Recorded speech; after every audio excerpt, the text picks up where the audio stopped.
Welcome to another edition of The Rundown, back after a week-long break. Week 11 games were great, especially the 10 o'clock Pacific time games, but I want to start off with Seattle and the Rams. The Rams won 21-19, and this game just bothered the hell out of me because Seattle, they had their opportunities to win, and they just flat out blew it. Well, to be more specific, Sam Darnold was the one who really blew it. Technically, this game isn't 100% on him, but in reality, it kind of is 100% on him because the man had four picks, and all of those four picks were pretty horrible. He was 29 of 44, 279 yards, but the four picks, they were just killer, and he just flat out choked in that regard. And you could tell very early in the game that that man was just going to throw picks. Fourth and one, Seattle's defense is able to get a stop. Matthew Stafford just misses a wide open Tyler Higbee, and then Seattle's offense gets the ball back, and then Sam Darnold just turns around and throws an interception to Cameron Kitchens, and that gives the Rams 7 points. But I got to give credit to Seattle's defense because when the Rams went up 14-3, I was thinking, oh no, are things just going to go downhill from here, or is Seattle going to get blown out? But luckily, Seattle's defense was able to hold up, and they did a pretty damn good job. End of the second quarter, Seattle's offense gets to LA's 7-yard line. They eventually get it to third and goal at the 3. Unfortunately, can't come away with points. I don't mind Seattle not going for it on fourth and goal at the 3 because it was the end of the second quarter. You get the ball back, beginning of the third. You take the points, you go down 14-9, and then third quarter you can either make it a 2-point ball game or get the touchdown and take the lead. But beginning of the third quarter, Sam Darnold does what Sam Darnold does, and he just throws his second interception to Kobe Durant, which was just another bad and horrible throw. Luckily, when the Rams get the ball back, Puka Nacua fumbles with Kobe Bryant just punching the ball out, and then Seattle gets the field goal to make it 14-12, and it stayed at 14-12 quite a while until Sam Darnold just threw another interception into double coverage to Cameron Kitchens. That gifted them another 7, so it was 21-12, and then after that, he threw another horrible, god-awful interception, and this was just really, really egregious. I mean, the man threw a jump pass like he was Patrick Mahomes or Josh Allen, and I don't know what the hell he was thinking, and obviously it got picked off, and that was interception number 4, and that was a shame because Seattle was actually moving the ball pretty well down the field, and who knows, maybe they could have made it a 21-15 ball game, maybe they could have gotten a touchdown and made it 21-19, which would have helped Seattle at the end, but nonetheless, Seattle still had its shot to win the game. With about 2 minutes and 23 seconds left, Seattle somehow gets a touchdown miraculously, and then they give the ball back to the Rams, and the Rams have to punt because Seattle's defense does an excellent job of stopping the Rams offense. The Rams punter had one of the greatest punts of all time. He gets it to the 1-yard line, and it was just crazy. I've never seen a punt like that, swear to God. If it was a touchback, that would have helped Seattle. If it was at the 10 or 15, that would have helped Seattle. But Seattle just had to start at the 1-yard line with 1 minute and 41 seconds left. And Seattle took a lot of time off the clock. You would think with 3 timeouts they would be better, but they just weren't better. And Seattle, with 1 second left, have to resort to kicking a 61-yard field goal, and it's no good. I'm not going to knock Jason Myers for missing a 61-yard field goal, but that wasn't even close. But whatever. The silver lining from this game, if there is one, I suppose, is that despite Sam Darnold turning the ball over 4 times, they were still in it, and if Jason Myers hits a 61-yard field goal, Seattle wins the game. But this loss just hurts more just because of the turnovers. If Sam Darnold was just smart with the ball, Seattle could have won the game, but that's not what happened, and I really feel bad for Mike Macdonald because he had a defensive masterclass. He had Sean McVay and Matthew Stafford in a chokehold, but unfortunately it just resulted in a loss, and that's what people will remember at the end of the day. Losses, it doesn't matter if you had a great defensive performance, but if you lost, it doesn't matter in the win column. And it was refreshing to see that because after seeing Pete Carroll get bested by Sean McVay and Matthew Stafford in his waning years as the Seattle Seahawks head coach, it was really great to see someone put on a good defensive masterclass against one of the better teams in our division. The bright side is Seattle gets to see the Rams in a few weeks, so Seattle has a chance to get their lick back. It hurts in the standings, but I still think that Seattle has a good chance of winning the division, even though the odds have gone down. Although I will say that now Seattle has to win against the Rams and they have to win against the Niners because they've already lost to the Rams and Niners, and they just can't afford to get swept by them if they want a shot of winning the division. Uh, and plus, it just looks bad that you keep losing against the better teams in your division. And I would hate to see that for Mike McDonald because I think he's really done a good job this season. Sam has to just show that he can play against some of the better teams. I know he was 14-3 last year, but regular season finale against Detroit wasn't good. Against the Rams in the playoffs, he wet the bed, sacked 9 times, turned the ball over twice. So he just has to show that he can be better. I mean, this time he didn't get sacked at all. He just turned the ball over. So hopefully he doesn't turn the ball over again, and hopefully he can just get better in that regard. Because if he's able to just take care of the ball and just makes the throws that he needs to make, Seattle can go very, very far. And I was just thinking, like, damn, 4 turnovers. I mean, I don't even think I've seen Geno do that. Like, Sam Darnold has great throws, but some of his bad throws are just really, really awful, and they can be really, really costly. So I just hope that you can cut down on the turnovers, and I think Sam Darnold will do that. And next week, Seattle plays Tennessee, and that should be an easy dub. Now I want to move on to the Bucs and the Bills. This game was a shootout to say the least. The Bucs obviously banged up offensively, missing Mike Evans, missing Chris Godwin, missing Bucky Irving. Although the Bucs did a pretty damn good job of running the ball well. Sean Tucker had 19 carries for 106 yards, and Rashad White had 10 carries for 51 yards. Emeka Egbuka didn't have a great game, 5 receptions for 40 yards. Their passing game couldn't really get much going.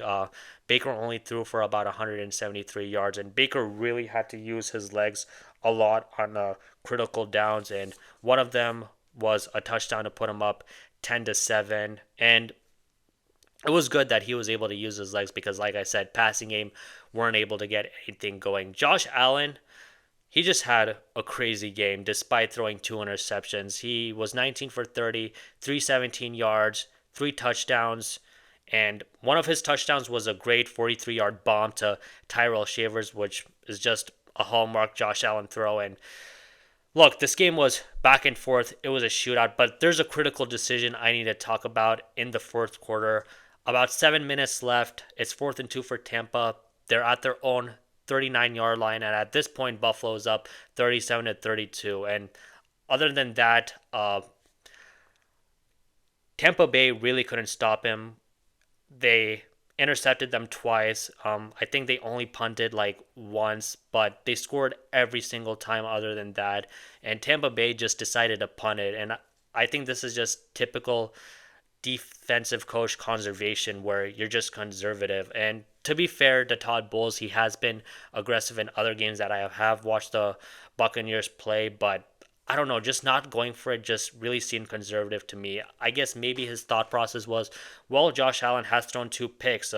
Maybe they can get Josh Allen again. And he didn't because Josh Allen and the Bills offense wasted 5 minutes and they got a tutty to put him up 44-32. And if the Bucs were up instead of down, I can understand punting it, but they weren't. They were down, and there weren't really any signs that other than the 2 interceptions that the Bucs defense was going to be able to stop the Bills, and they didn't. I just think that probably if it was, I don't know, a Sean McVay, a Kyle Shanahan, I think they would have gone for it, but I just think Todd Bowles, being the defensive guy, he just decided to be conservative. And it was really impressive that the Bills were able to put up 44 points, especially with Keon Coleman being a healthy scratch. He missed a team meeting, and that's why Sean McDermott decided to bench him for the game. And I truly wonder if Keon Coleman wants to be there anymore because this is the second time that he's done this, and it just doesn't show. I mean, actions speak louder than words that he wants to be there, because if he was there, he would be professional and he would be on time. And there's just no way he would be this disobedient if he just didn't want to be in Buffalo anymore. And I know athletes can be a little bit delusional, which I'm not hating on. You have to be delusional to get to the pros, but there's no way he thinks he's Jamar Chase or Justin Jefferson where he thinks he can just get away with missing team meetings. I mean, I think he probably has a little bit of self awareness in that regard. So I don't know. That was just weird. But anyways, the Bucs, they're in grave danger of losing the division. Only one game ahead of the Panthers. I thought it would be a done deal that the Buccaneers would win the NFC South. I thought it was death, taxes, the Bucs winning the NFC South.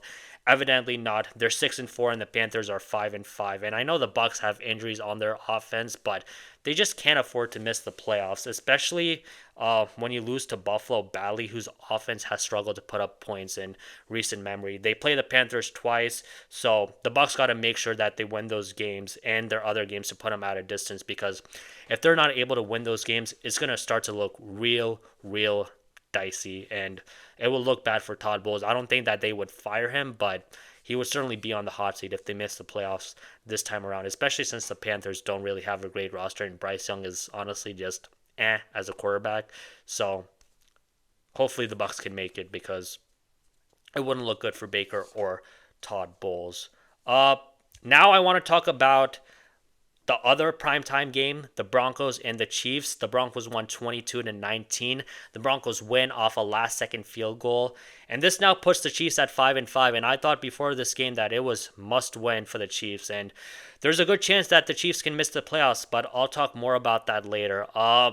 I thought their offense would be rolling and the Chiefs would be rolling as a team, but Rashid Rice and Xavier Worthy has not had as much impact as I thought it would. It certainly had an impact, but just not enough in terms of them being able to get wins. Last year, the Chiefs were excellent in one-score games, 11-0 in the 2024 season.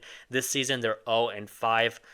Patrick Mahomes was okay, 29 for 45, 276 yards, one touchdown and one interception. And I just really thought this game, Patrick Mahomes tried to go deep way too much. First possession the Chiefs had, he tries to go deep, one to Worthy and Thornton on first and third and 10 respectively, and he just wasn't able to connect. And it just really feels that the deep ball is off for Patrick Mahomes this season, just based on the eye test. But like, he has 34 passes over 20 yards this year, which is pretty up there with all of the other elite quarterbacks.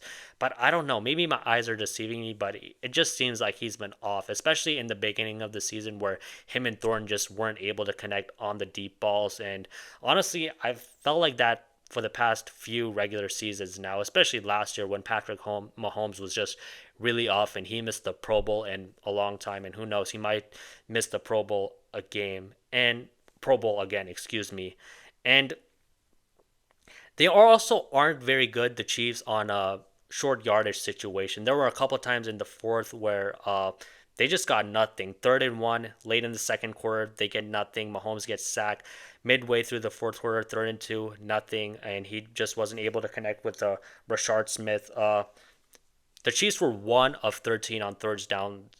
Excuse me, 1 of 13 on third downs this game.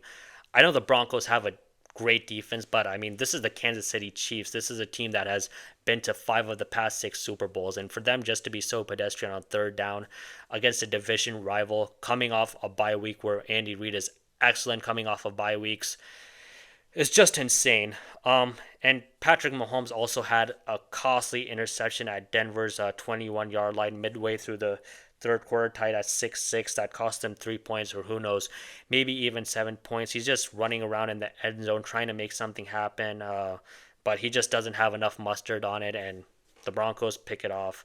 But enough of Patrick Mahomes. I want to give credit to Bo Nix. He was excellent this game, 24 of 37, 295 yards.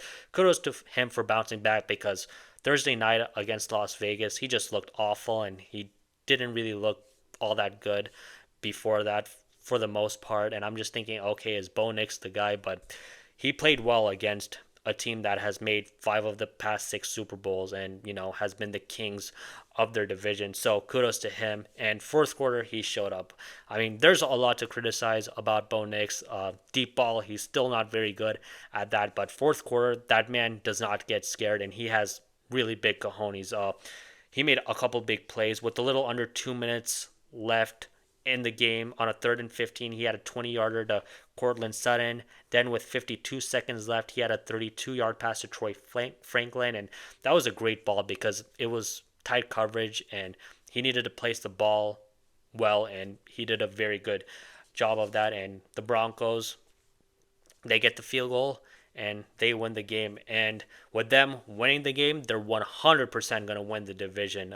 The Chargers got their doors blown off against the Jaguars, which was just a very pathetic loss. And I don't want to hear injury excuses for the Chargers because the Jags, they had their fair share of injuries also, with them missing a couple of wide receivers. And I don't know, with Justin Herbert, it's just up and down with him. Obviously, the guy is very talented and he deserves the max contract.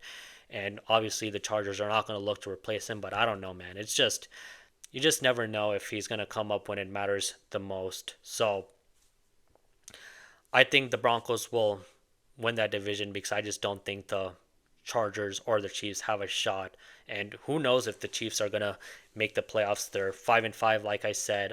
They're not in the playoff picture right now. The 6-4 Jaguars are in the picture, and honestly, it's the Chiefs, it's the Texans, and it's the Ravens competing for that final playoff spot. Now, the Ravens, they have a great shot of winning their division, while the Chiefs and Texans don't have a shot in hell of winning their division. I'm not going to count out the Chiefs just yet, but it's crazy. Like I said, they were 0-5. They're 0-5 in clutch games this year, and they just can't win in nut crunching time, which has been a staple of the Patrick Mahomes and Andy Reid era. And they had that horrible loss to the Jags, and they got beat by the Bills. And I don't know, it just doesn't seem like they have that spark anymore. And maybe the chickens are coming home to roost because with them being so excellent in one-score games last year, maybe it just came back to bite them this year. And it's not going to get easier for the Chiefs because you got the Colts, you got the Chargers, you got the Broncos, and I'm going to be honest. I think 10 wins, 11 wins should give them a shot to make the playoffs. I think 11 wins probably guarantees you to get into the playoffs, while 10 wins you may or may not have a shot. So at best, they can only lose 2 games. And I think they can do it. I believe in them. I believe that Patrick Mahomes and Andy Reid will figure it out. I thought they would have figured it out coming out of the bye week, but I think that they'll be able to do it. At least I hope so, because if they can, it's going to be really shocking if the Chiefs miss the playoffs. Maybe it'll be more understandable. Hey, you make 5 of the past 6 Super Bowls. Maybe fatigue just gets to you, but I don't know. Now I want to move on to the NFC North for the rest of this show. I want to talk about Detroit and Philly. Philly went 16-9, and this was just a boring game, honestly. There just really weren't many offensive fireworks whatsoever. It was just a defensive stranglehold for the most part. Kudos to the Eagles for pulling out another one and going 8-2. They just know how to win games. I can't really hate on it. They just know how to win. I mean, they're not the Chiefs of last year, but it's kind of like the same thing where they just know how to win ugly games, and they're just excellent in the clutch. So kudos to them. Detroit, they're 6-4 now, and obviously the big story is Dan Campbell taking over play calling duties. He killed it against Washington, and in this game against the Eagles, he got killed.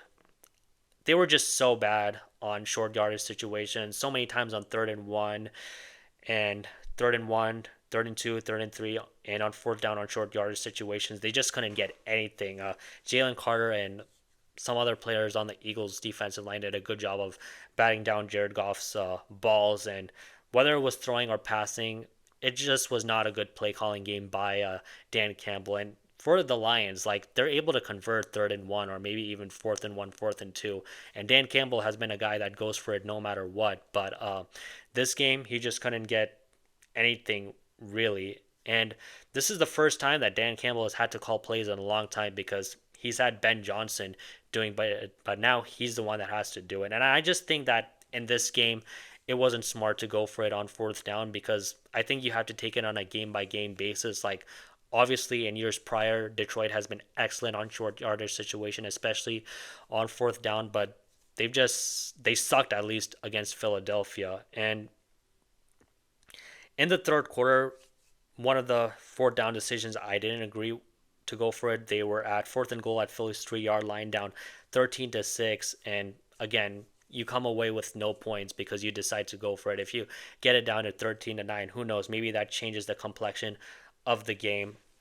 Detroit was 3 of 13 on 3rd down, over 5 on 4th down. So that just shows how bad they were. Jared Goff wasn't excellent either. 14 of 37, 255 yards, 1 touchdown and 1 interception. Jamar Gibbs, Jahmyr Gibbs got crazy yards after catch on passes, but they really couldn't run the ball well at all whatsoever. Gibbs was 12 of 30, 12 carries for 39 yards, and David Montgomery was 6 carries for 27 yards. And I've said this before, when Jared Goff has to throw a bunch and they don't really have a running game going, it's very hard for the Lions to win games that way. He's best when the run game is working and it's operational, and then he can air it out. And now they're 6-4, and they're third behind the Bears and the Packers. And as of right now, the Lions are out of the playoff picture, but I'm sure it'll fluctuate. And Dan Campbell, I'm not going to call him out and just be worried after one game against the defending Super Bowl champions where his play calling wasn't exactly the best. I just want to see how they're able to progress, but it's looking really murky right now. And Detroit has enough talent to make it to the playoffs for sure, or maybe even win a playoff game or two. And it'll be very disappointing if they aren't able to make the playoffs. This year, he's going to take over play calling duties. He said it, but I think next year they have to find someone else and just wipe their hands off Johnny Morton, which I'm sure they're obviously going to do. I think Dan Campbell is best as a CEO guy and just being the leadership guy, being the rah-rah guy, and just motivating the dudes. And I'm not saying that X's and O's wise he doesn't know anything. I'm sure he has some intelligence in that department, but I just think he's best just taking over the whole operation instead of just, calling a side of the ball like a Kyle Shanahan does, or a Sean McVay does, or a Mike McDonald does for Seattle's defense. He's more of like the John Harbaugh or Mike Tomlin type of coach. Yeah, the Lions have some tough games coming up, but I still think that they're going to be able to make the playoffs. Now, the other NFC North team I want to move on to is Packers and Giants.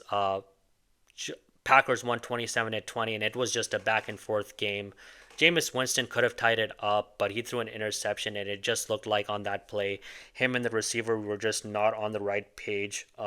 But kudos to Jameis Winston because he gave the Giants the juice that Russell Wilson would not have given them with Jackson Dart being out. So it was smart for the Giants to start Jameis Winston, and I think that unless Jackson Dart doesn't play, he should undeniably be quarterback too. The Packers had some things going against them. Jordan Love had a left shoulder injury in the first quarter, was out for a bit, had to turn over the reins to Malik Willis for a bit, but wasn't too bad. Josh Jacobs got hurt with hurting his knee in the first half, didn't return, and it looks like he's going to be week to week. But I'm just going to be honest, I'm just not that impressed with Green Bay whatsoever. They lost to the Panthers. You lose to Philadelphia where Jordan Love was not really all that good. I know he had some drop passes that game, but I just was not impressed with Jordan Love really all that much. And now they've barely beaten the Giants, and they just don't seem like they're in tune offensively. The passing game is not all that great. The run game is decent, but nothing special. And week to week with Green Bay, I just never know what I'm going to get. I understand that upsets happen, but with Green Bay, you just never know what you're going to get. And with them not being excellent and anything, whether it's passing or running, that's going to be really hard to win games like that. Defensively, though, they've been very good, but unfortunately, offensively, Green Bay just hasn't been able to muster enough points for them to win clutch games. And I just don't buy Green Bay as a playoff team. I'm honestly out on them, which is why I'm predicting that Detroit will be okay and they'll be able to get into the dance, because Green Bay has a hard schedule coming up. They got Minnesota twice, you got Detroit still, you got Chicago twice, and then you got Denver. Those aren't easy games by any means necessary, and I think in those division matchups, they're going to falter for the most part, and because they're going to falter, they're not going to get the edge in the division, and they're not going to be able to get a wild card spot. And honestly, this is on Matt LaFleur. He's a good coach, but this season hasn't been his best. I know you've had injuries and whatnot with Jaden Reed and obviously Tucker Kraft going down with an ACL when he was turning into one of the best tight ends in the league, but I just don't think that's an excuse because you still have a very good defense and your offense should still be better. But as of now, it's just looked very, very pedestrian. And after starting off against Detroit and Washington, I thought Green Bay would be a Super Bowl contender, but evidently I was very wrong about them. I think with them missing the playoffs, Matt LaFleur is probably going to be on the hot seat this season, and I think he should be on the hot seat because hasn't been good this season. And I even felt in the Aaron Rodgers era, he just always left something on the table. I mean, 2021 against the Bucs NFC Championship game, Tom Brady turns the ball over 3 times and they still can't win that game because their offense just faltered. And then 2022, that was really, really pathetic because you're the number one seed. Aaron Rodgers gets his second MVP in a row, and I guess you got to give LaFleur credit because he did kind of revive Rodgers' career because towards the end with McCarthy, it was not looking good. But nonetheless, you were the number one seed. You're hosting San Francisco, which was I think a 6 seed at the time, and their special teams were just awful, and that was a big reason why they lost the game. Obviously, Aaron Rodgers didn't play his best game, but the special teams were just freaking awful. Just so many blocked punts that game. And to be fair to Matt LaFleur, he did turn that around by hiring Rich Bisaccia, who's one of the best special team coaches in the league. But still, you just can't have that. And yeah, the Packers haven't extended him, so I think if he can't do something major next season, it's going to look real rough for him. Now, I want to move on to the last NFC North matchup between Minnesota and Chicago. Chicago wins 19 to 17 on a last second field goal. Neither quarterback was really good. Both quarterbacks were 16 for 32. Caleb had 193 yards. JJ McCarthy had 150 yards, but JJ McCarthy had the 2 interceptions, and JJ McCarthy has just not played well whatsoever. Fourth quarter, I will give him credit. He did show some toughness to give Minnesota the lead to go up 17 to 16, and it was with about 50 seconds left. He got him that lead, and you would say that a Brian Flores defense should be able to get a stop, especially against someone like Caleb Williams, who's turning it around and is turning the corner, but isn't exactly an elite quarterback quite yet. But honestly, considering the circumstances, I'm not going to excoriate the Vikings defense for not getting a stop, especially considering the fact that the Vikings offense did not put their defense in a good position and they had to punch so many times. So the fact Chicago only put up 19 points is not that bad considering the circumstances. JJ McCarthy, he just continues to be horrible. 52.9 completion rate, 6 touchdowns and 8 interceptions, and that's Anthony Richardson type of stuff. I know the offensive line is banged up and whatnot, but I mean, JJ McCarthy has Justin Jefferson and Jordan Addison. A lot of quarterbacks would kill to have those type of weapons. He wasn't this inaccurate at Michigan. Like Anthony Richardson, him being inaccurate makes sense because he was inaccurate in college, which still confounds me why the Colts decided to draft him. But I guess at Michigan he had the Avengers and he honestly didn't need to throw the ball all that much. He only threw for like a little under 3,000 yards this season. They won the national championship. So he just did not have a lot of responsibility on his plate. And I'm all for quarterbacks figuring it out and just giving them a grace period. And I want to give JJ McCarthy a grace period because technically this is his rookie year because he didn't play last year due to injury. But this is just horrible. Like, it's just historic levels of bad. I mean, he's giving me Zach Wilson and Anthony Richardson vibes. And you can see that the team is getting frustrated, especially Justin Jefferson. His mentality is probably like, I can't believe I have to deal with this, and I have all my training and all my hard work wasted because the franchise decided to draft a guy who may not be all that good, and they decided to let go of Sam Darnold just because he had a horrible regular season finale and he had a horrible playoffs when there are many quarterbacks who have horrible playoffs. I mean, Justin Herbert, who many tout as the next great thing, he's been horrible in the playoffs and he's wet the bed in the playoffs twice. So that didn't make sense for me. I mean, I know JJ McCarthy is a little bit younger, but I mean, still, Sam Darnold isn't exactly like super duper old, so I don't get why they let him go. I know he was bad yesterday, but still, Sam Darnold is a good quarterback. I'm not going to let go of that idea. Um, and Justin Jefferson, he's played with Kirk Cousins and, of course, Darnold, and those are two guys who know how to get the ball out, and JJ McCarthy just doesn't seem like that guy. I want to give him another year. I think second year you can be a little bit more harsher, but I just don't know if he's going to be able to figure it out because when you're struggling this bad, it's just a little bit scary. Like Caleb Williams wasn't good last year, but he wasn't this bad. I mean, ah, I don't know. I think Minnesota's probably going to give him another year, but if I was Minnesota, I would strongly consider trying to trade for Mac Jones and seeing if there's a market out there for him. I don't know if San Francisco is going to let him go because he was an excellent backup, and there's a very good chance that Brock Purdy may or may not get hurt next year. And especially with the 49ers, it just seems like they're cursed when it comes to their players getting hurt. So I understand why they would want to keep Mac Jones, but I think the Vikings should certainly put some feelers out there to see if the 49ers would be willing to give him up. Maybe there's a quarterback in this draft that can be good. I know this isn't touted as really a great quarterback class, but last year wasn't either. And Dable identified Jackson Dart, and Jackson Dart so far has proven to be a franchise quarterback as long as he doesn't just keep running into other defenders and getting concussions and keep going into the blue tent. I think as long as he plays quarterback in a smart way, he should be a pretty good quarterback in the league. So yeah, because if Kevin O'Connell, excuse me, keeps playing JJ McCarthy and he continues to stink it up, you're gonna lose the locker room that way. I mean, Robert Saleh, partly why he got fired, not saying it's a majority of it, but partly why he got fired is because he kept playing Zach Wilson, and Zach Wilson was just not very good. And you could just see that the Jets players were frustrated that they kept giving this guy a chance, and want other players, if they were playing as badly as Wilson did, they would get benched. But not Sam Darnold, excuse me, Zach Wilson kept getting roped. So that's kind of a big reason why Saleh got fired in New York. And Kevin O'Connell, sooner rather than later, I'm just not in on JJ McCarthy. He's just going to have to admit that he made a mistake on JJ McCarthy. I hope I'm wrong, and I hope that JJ McCarthy turns out to be good, but I just don't get the feeling that he is going to be good. And plus, with him being injury prone, that also doesn't give me a lot of confidence.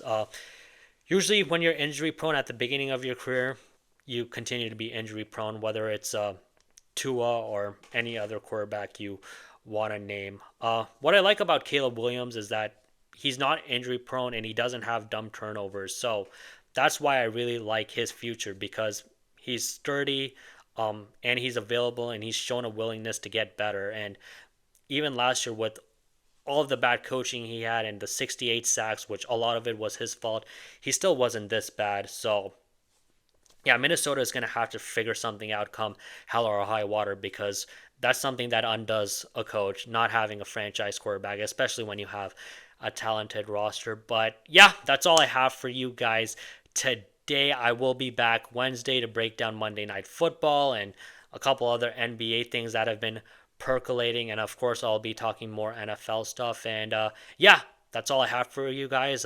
Thank you so much for listening. Please like and subscribe and enjoy the rest of your day. Thank you.